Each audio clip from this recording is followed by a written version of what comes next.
ಮೊಟ್ಟೆ ಒಳಗೆ 2 ನೈಟ್ರೋಫುರಿನ್ ಅಂತ, ಒಂದು ನೈಟ್ರೋ ಅಮಿಡಜೋಲ್ ಅಂತ, ಇವೆರಡು ಕ್ಯಾನ್ಸರ್ ಕಾರಕ ವಸ್ತುಗಳು. ನಾವು ಎಲ್ಲೋ ಒಂದ್ ಕಡೆ ಜೀನೋಸೈಡ್ ಅಂತೀವಿ, ನಾವು ಕಾರ್ಸಿನೋಜೆನ್ಸ್ ಅಂತೀವಿ, ಅವಿದೆ ಅಂತ ಡಿಟೆಕ್ಟ್ ಆಗಿದೆ. ಹಸಿ ಮೊಟ್ಟೆ ತಿನ್ಬೇಕು, ಆ ಭಂಡಾರ ತಿನ್ಬೇಕು ಬೇಡ. ಅದರಲ್ಲಿ ಕೊಲೆಸ್ಟ್ರಾಲ್ ಇರುತ್ತೆ, ನೋ ಡೌಟ್. ನಮಸ್ಕಾರ, ಡಾಕ್ಟರ್ ಅಂಜನಪ್ಪ, ಸರ್ಜಿಕಲ್ ಗ್ಯಾಸ್ಟ್ರೋಎಂಟ್ರಾಲಜಿಸ್ಟ್. ಘನತೆವೆತ್ತ ಸರ್ಕಾರ, ಆಜಿಸ್ ಪ್ರೇಮ್ಜಿ ಆರ್ಗನೈಸೇಷನ್ ಸರ್ಕಾರಿ ಮಕ್ಕಳಿಗೆ, ಯಾಕಂದ್ರೆ ಬಡವರು ಮಕ್ಕಳು ಅಂತ, ಅನುದಾನಿತ ಶಾಲಾ ಮಕ್ಕಳಿಗೆ 71 ಲಕ್ಷ ಮೊಟ್ಟೆ ಕೊಡ್ತಾರೆ. ಬಟ್ ಅನ್ಫಾರ್ಚುನೇಟ್ಲಿ ತಂದೆ ತಾಯಿಗಳ ತಪ್ಪು ತಿಳುವಳಿಕೆಯಿಂದ ಕೆಲವು ಮಕ್ಕಳು, ನಾವು ಲಿಂಗಾಯತರ ಮಕ್ಕಳು, ನಾವು ಬ್ರಾಹ್ಮಣರ ಮಕ್ಕಳು ಅಂತ ಮೊಟ್ಟೆ ತಿನ್ನಲ್ಲ. ನಾನೊಬ್ಬ ವೈದ್ಯನಾಗಿ, ಒಬ್ಬ ವಿಜ್ಞಾನಿಯಾಗಿ ನಿಮ್ಗೆ ಹೇಳ್ತೀನಿ, ಕೋಳಿ ಮೊಟ್ಟೆ ವೆಜಿಟೇರಿಯನ್ ಫುಡ್, ಅಂದರೆ ಅದು ಫರ್ಟಿಲೈಸರ್ ಆಗಲ್ಲ, ಹಂಗಾಗಿ ಅದು ಮರಿ ಹಾಕಲ್ಲ. ದಯವಿಟ್ಟು ಎಲ್ಲರೂ ತಿನ್ಬಹುದು. ಎರಡನೇದು, ನಾನು ಶನಿವಾರ ತಿನ್ನಲ್ಲ, ಸೋಮವಾರ, ದಯವಿಟ್ಟು ಹಂಗೆ ಮಾಡಬೇಡಿ.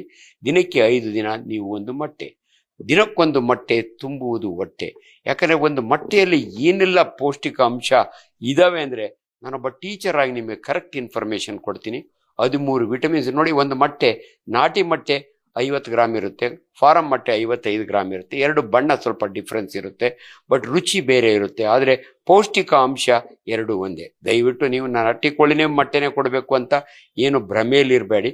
ನಿಮಗೆ ಎಷ್ಟೋ ಸಾರಿ ಮೋಸನೂ ಆಗುತ್ತೆ. ಫಾರಂ ಮೊಟ್ಟೆನೇ ನಾಟಿ ಮೊಟ್ಟೆ ಅಂತ ಬಣ್ಣ ಹಚ್ಚಿ ಕೊಡೋ ಅಂತ ಇದು ನಡೆಯುತ್ತೆ ನಮ್ಮ ದೇಶದಲ್ಲಿ. ಒಟ್ಟು ಯಾವುದೇ ಒಂದು ಮೊಟ್ಟೆಯಲ್ಲಿ 13 ವಿಟಮಿನ್ಸ್ ಬೇರೆ ಎಲ್ಲೂ ನಿಮಗೆ ಸಿಗಲ್ಲ, 11 ಮಿನರಲ್ಸ್, 9 ಅಮೈನೋ ಆಸಿಡ್ಸ್ ಅಂದರೆ ಎಸೆನ್ಷಿಯಲ್ ಪ್ರೋಟೀನ್ಸ್, ಅದು ಕೆರೋಟಿನಾಯ್ಡ್ಸ್, ಒಮೆಗಾ 3, ಕೋಲಿನ್ನು, ಸೆಲೆನಿಯಂ, ಜಿಂಕು, ಎಷ್ಟೊಂದೆಲ್ಲ ಇರ್ತವೆ ಅಂತ. ಸೊ ನೀವು ಒಂದು ಮೊಟ್ಟೆ ತಿನ್ನೋದ್ರಿಂದ ನಿಮಗೆಲ್ಲ ಏನೆಲ್ಲ ಸಿಗುತ್ತೆ ಅಂದರೆ, ಕಾರ್ಬೋಹೈಡ್ರೇಟ್ ಸಿಗುತ್ತೆ, ಪ್ರೋಟೀನ್ ಸಿಗುತ್ತೆ 6.3 ಗ್ರಾಮ್ಸ್, ಫ್ಯಾಟ್ ಸಿಗುತ್ತೆ, ಐರನ್ ಸಿಗುತ್ತೆ, ಸೋಡಿಯಂ ಸಿಗುತ್ತೆ, ಪೊಟ್ಯಾಷಿಯಂ ಸಿಗುತ್ತೆ, ಮೆಗ್ನೀಷಿಯಂ ಸಿಗುತ್ತೆ, ಕ್ಯಾಲ್ಸಿಯಂ ಸಿಗುತ್ತೆ, ಜಿಂಕ್ ಸಿಗುತ್ತೆ, ವಿಟಮಿನ್ ಎ ಆ್ಯಂಡ್ ಡಿ. ಇಷ್ಟೆಲ್ಲ ಲಿಸ್ಟ್ ಹೇಳ್ಬೇಕಾದ್ರೆ ಅಂಗಡಿ ಹೋಟ್ಲ್ನೊಳಗೆ ಇದು ಹೇಳ್ದಂಗೆ ಹೇಳ್ತಿದ್ದೀನಿ. ಮೊಟ್ಟೆ ಎಂಥ ಅದ್ಭುತ ಆಹಾರ ಮಕ್ಕಳಿಗೆ ಅನ್ನೋದು ನಿಮಗೆ ಗೊತ್ತಾಗಲಿ ಅಂತ ನಿಮ್ಗೆ ಹೇಳ್ತಿದ್ದೀನಿ. ನಿಮ್ಗೆಲ್ರಿಗೂ ಒಂದು ಅನುಮಾನ ಇದೆ, ಆ ಭಂಡಾರ ತಿನ್ನಬೇಕೋ ಬೇಡೋ, ಹಸಿ ಮೊಟ್ಟೆ ತಿನ್ನಬೇಕು, ಆಮ್ಲೆಟ್ ತಿನ್ನಬೇಕು. ದಯವಿಟ್ಟು ಮೊಟ್ಟೆಯನ್ನು ಬೇಯಿಸಿ ತಿನ್ನಿ, ಆ ಒಳಗಿರೋ ಭಂಡಾರವನ್ನು ದಯವಿಟ್ಟು ತಿನ್ನಿ. ನೀವು ಭಂಡಾರ ತಿನ್ನೋದ್ರಿಂದ ಹೃದಯಾಘಾತ ಆಗುತ್ತೆ, ಕೊಲೆಸ್ಟ್ರಾಲ್ ಜಾಸ್ತಿ ಆಗುತ್ತೆ ಅಂತ ನೀವು ಅಂದ್ಕೊಂಡಿದ್ದೀರಿ.